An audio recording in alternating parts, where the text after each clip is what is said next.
안녕하세요. 슈퍼주니어 예성입니다. 여러분은 좋아하는 단어가 있나요? 하늘? 구름? 바스락바스락. 어떤 풍경을 떠올리게 하는 말이라거나 우연? 생각만 해도 마음이 간질간질한 단어도 있겠고, 저에겐 그게 가족이에요.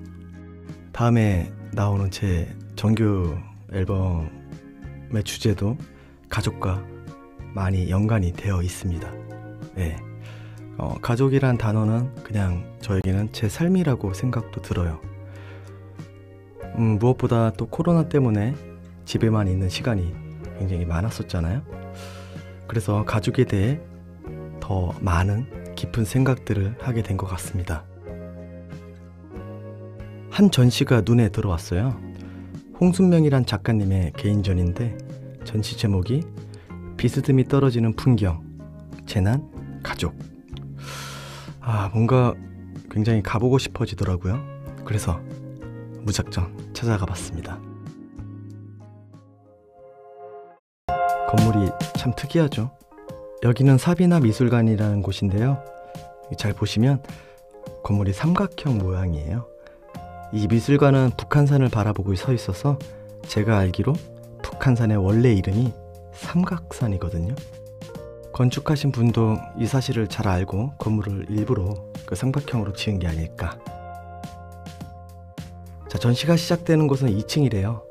계단을 한번 올라가 보도록 할까요?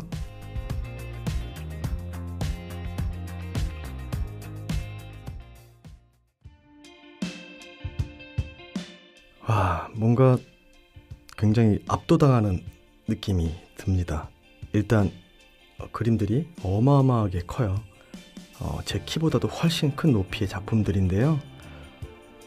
게다가 그 풍경들이 용암, 세찬 바다, 굉장히 커다란 구름, 아니면 연기, 석양에 빛나는 또 호수, 그리고 불타는 숲. 저도 사실 사진 찍으러 다니는 것들을 좋아해서 이런 풍경 사진들을 굉장히 찍고, 또 제가 찍었던 사진들을 보면서 그때 느꼈던 감정들을 느끼곤 하는데, 이렇게 커다란 작품들을 만나니까 뭔가 제가 직접 이 풍경들을 마주하고 있는 듯한 느낌이 듭니다. 전시 제목에 재난이란 단어가 있어서인지 풍경들이 모두 예사롭지 않은데, 한편으로는 웅장하다, 아름답다, 또는 비극적이라기보다는 한 폭의 장엄한 풍경화 혹은 추상화를 보는 것 같아요. 뭔가 재난 현장의 한 자락 같기는 한데, 이런 느낌을 받아도 되나? 아무래도 제 시선을 가장 압도하는 거는 이 그림입니다. 풍경, 아이러니, 원. 뭔가 거대한 그림 위에 선이 보이는데 꼭 퍼즐 조각을 맞춘 것 같은 그런 느낌이 듭니다. 가까이 다가가서 보니까 캔버스 여러 개를 합쳐서 커다란 화면을 만든 거였네요. 이 캔버스가 맞물린 틈새를 보니까 다 따로따로 그렸습니다. 캔버스를 애초에 다 깔아놓고 그 위에 그림이 아니에요. 캔버스 하나하나 그린 다음에 그것들을 모으니까 이런 거대한 풍경이 완성된 거죠. 캔버스가 도대체 몇 개야? 6 곱하기 18 하면 118이 아닌 108개구나. 그쵸? 헷갈릴 뻔했어요. 워낙 많아서. 네, 캔버스 하나만 뚝 떼어봐도 그 자체로 그냥 추상화예요. 그런데 그림을, 그것도 무려 108점을 일일이 그려서 보여주려고 했던 이 풍경은 과연 뭘까요?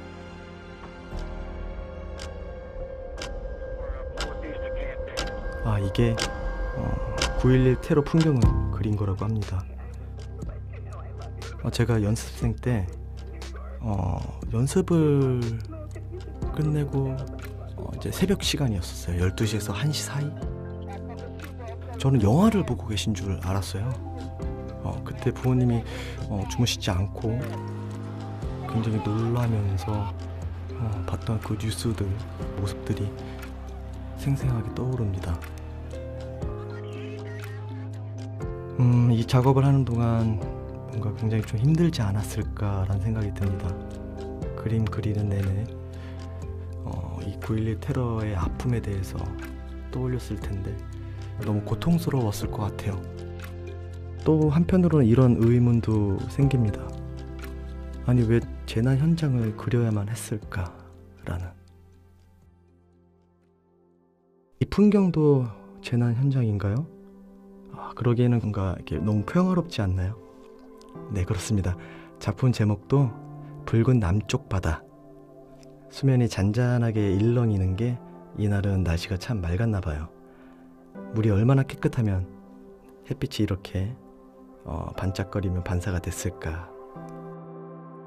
연초에 동생이랑 제가 이탈리아 여행을 갔었을 때였었어요. 그때 코모 호수에 일렁이는 그런 잔잔한 물결들, 그날 날씨가 또 굉장히 좋았는데 물에서 비춰지는 많은 분들의 행복한 표정들, 이런 그림을 보고 있자면 그때의 추억들도 떠오르곤 하네요. 방금 큐레이터님이 지나가셔서 살짝 여쭤봤는데 이 작품에 사연이 있었다고 합니다. 홍수명 작가님이 어릴 때 바다에 빠진 적이 있었대요. 수면 아래로 몸이 가라앉으면서 나는 이대로 죽는구나 하는데 그 순간에 보이던 바다가 햇빛에 반짝반짝 되게 아름답더래요. 정말 아이러니하죠. 그 순간에 자신을 집어삼키는 바다를 아름답다고 생각을 했다라는 게 굉장히 신기하네요. 굉장히 어린 나이에 또. 저는 근데 그 영화가 생각이 납니다. 여러분들도 많이들 아실 것 같은데 그래비티라는 영화. 산드라 블럭이 혼자 우주 공간에 남겨지면서 겪는 이야기죠. 영화를 보면서도 저는 굉장히 고통스러웠거든요. 굉장히 외로웠고, 그런 그녀를 둘러싼 광활한 우주는 참 아름답잖아요. 숭고하고요.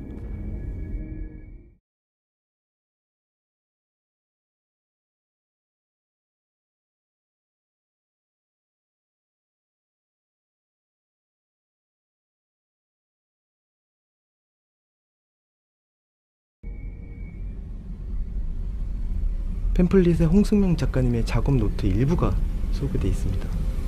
미의 예찬과 재난의 고통이라는 상반된 상황이 공존하는 불편한 풍경은 나의 미학적 호기심을 자극했고, 사이드스케이프라는 명제의 새로운 지평을 열어주는 계기가 되었다.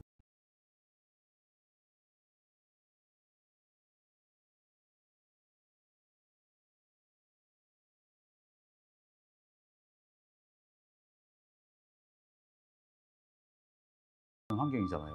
근데 여기에 만약에 과한 어떤 선을 넘어서는 것들이 돼버리면 이게 그냥 졸지에 태풍, 가뭄, 장마, 폭우, 이런 모든 것들을 우리가 재난이라고 표현을 하잖아요. 지금 보고 있는 이 작품처럼 말이죠. 온통 화염에 휩싸인 산불 현장 모습인데요. 하필 거센 바람이 부나봐요. 거칠게 흩날리는 불씨들이 너무나 막막해 보여요. 이렇게 불길에 휩싸였을 때 정말 많은 피해가 쌓이고, 그리고 정말 많은 동물들이 희생하게 되잖아요. 근래에 있었던 일이죠. 그 호주 산불 굉장히 크게 났을 때 코알라는 지면을 빠르게 걷지 못해요. 그리고 코알라가 먹는 그 풀들이 굉장히 기름진 풀들이기도 하고요. 그래서 불에 굉장히 약해요. 코알라가 그 산불이 났을 때 발바닥이 뜨겁고 온몸이 타들어가는 그 고통을 느끼는 영상을 제가 본 적이 있었는데, 근데 알고 보니 이 그림이 2019년 호주 산불에 대한 풍경을 그린 거라고 합니다. 그런데 비껴서 바라보면 바람은 그냥 불고 있는 거잖아요. 그저 자연현상일 뿐인데 그것을 재난이라고 생각하는 건 인간 기준인 거죠. 근데 저는 한편으로 또 그런 생각이 듭니다. 그런 일들을 또 겪고 나면, 산불이 크게 한번 몰아치고 나면 자연은 또다시 이렇게 회생하게 된대요. 다시 꽃피는 거죠. 그런 대자연의 위대함, 숭고함을 보여주기 위해 작가님은 애써 재난을 마주한 게 아닐까요? 자연 앞에서 보잘것없는 우리에게 겸손할 것을 주문하면서 말이죠.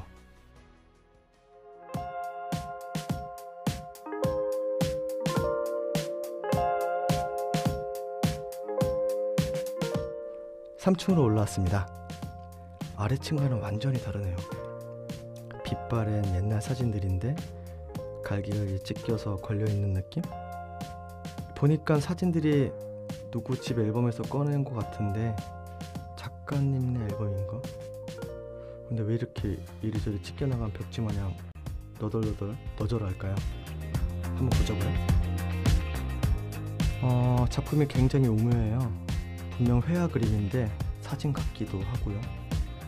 옛날 느낌의 세피아 사진과 색감 있는 필름 사진들이 서로 겹쳐져 있는데, 야, 이거는 어떻게 작업한 거지? 근데 정말 재밌네요. 여기 남자 두 분이 서로 굉장히 닮았어요. 모자도 닮았고 얼굴형도 비슷하고, 이렇게 보니까 인매도 닮은 것 같고. 큐레이터님한테 들으니까 이 두 분 부자지간 맞다고 하네요. 여기 색칠된 분이 아들, 그러니까 홍승면 작가님이시고, 옛날 사진 속 남자분이 바로 아버지. 지금 딱 작가님의 나이대 아버지 모습을 함께 그린 거죠. 저희 아버지도 제 나이대 사진을 보면 저랑 정말 완전 비슷하시고, 그리고 무엇보다 제 동생과 어머니는 도플갱어라고 하죠. 네, 어릴 때는 잘 몰랐는데 크면 클수록 너무 똑같아요. 네, 저의 추억도 생각이 납니다. 여러분들도 왠지 그러실 것 같네요. 네, 이렇게 보니까 전체적으로 사진들이, 특히 옛날 사진들이 굉장히 고급스러워요. 와, 이 작품 봐요. 집에서 화살을 쏘는 시합을 하는 것 같은데, 야, 작가님이 어릴 적이면 최소 1950에서 60년대일 텐데, 야, 그 시절에 이런 화살 쏘는 시합을 한다니 봤어요. 네, 뭔가 부유해서 그런 것인지, 아니면 이때 당시 이런 것들이 활성화된 것인지 잘 모르겠지만 아무튼 되게 신기하네요. 그리고 특히 이 작품 아마도 작가님 어머님의 젊은 시절 같습니다. 텐마루 풍경도 그렇고, 입고 계신 비단옷 자락도 그렇고, 초소체로 흘려 쓴 한자들과 겹쳐져 있어서인가 그 옛날 여성이란 시대 편견에도 불구하고 공부도 굉장히 열심히 하셨을 것 같아요. 가족, 특히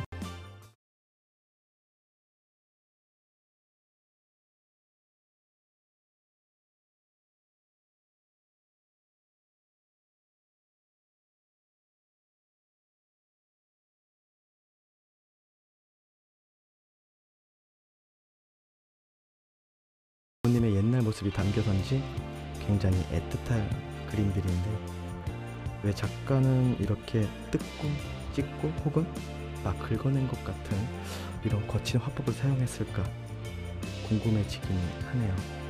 이 작품 연작들의 제목도 그래요. 흔한 믿음, 익숙한 오해. 사실 어떤 의미인지 딱 와닿진 않는데 뭔가 좀 차가운 느낌이 들죠. 어머니하고 저하고 사이가 그렇게 삐딱삐딱거리면서 하여튼 힘들어요.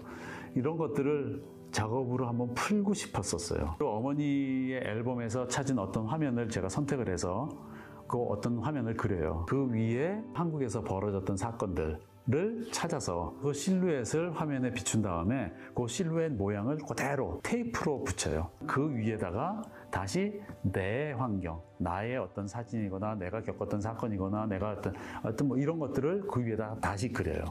그린 다음에 테이프를 떼내는 거죠. 어머니께서 작가님이 화가의 길을 걷는 걸 엄청 반대하셨대요. 장남인데 예술이라니, 안정적인 공무원 아니면 어엿한 회사에 들어가서 돈도 벌고 명예도 얻어야지 왜 불안정하게 예술을 하느냐 하신다는 거예요. 근데 예전에는 더더욱 지금이랑 다르게 하시는 분들이 굉장히 좀 배고프게 살고 편견 쪽으로 인정을 못 받는 부분들도 많이 있었고, 그렇기 때문에 조금 더 부모님으로서, 어머니로서 안정적인 생활과 부유하게 사시길 바라셨을 수도 있고요. 가족 간의 문제라는 게 저는 개인의 문제가 아니라고 생각을 하거든요. 시대가 워낙 빠르게 바뀌다 보니까, 특히 우리나라 현대사가 그랬잖아요. 그러니 어머니가 배운 가치관과 아들의 것이 서로 다르고 때로 충돌할 수밖에 없는 거죠. 오히려 해방감이 느껴지지 않나요? 어머니의 고집된 가치관도 아들의 꺾을 수 없는 꿈도 이 작품들 안에는 둘 다 와장창 깨져버렸으니 먼지처럼 훌훌 털어내고 진짜 대화를 할 수 있을 것 같은 느낌? 흔한 믿음, 익숙한 오해라는 제목이 이제 좀 와닿네요. 가족 안엔 을의 믿음이 있다고 흔하다고 생각하지만 다들 그렇잖아요. 속을 들여다보면 서로 오해하고 갈등하는 일들의 연속인 거, 그게 제일 익숙한 일상이라는 거. 그래서 또 가족이라는 거.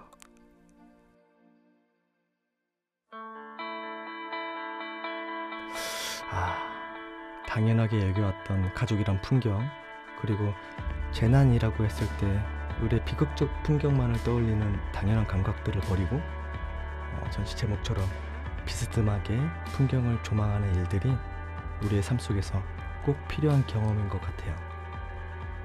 당연한 것들이 당연하지 않은 시절을 살고 있는 지금 우리에게는 더더욱 말이죠.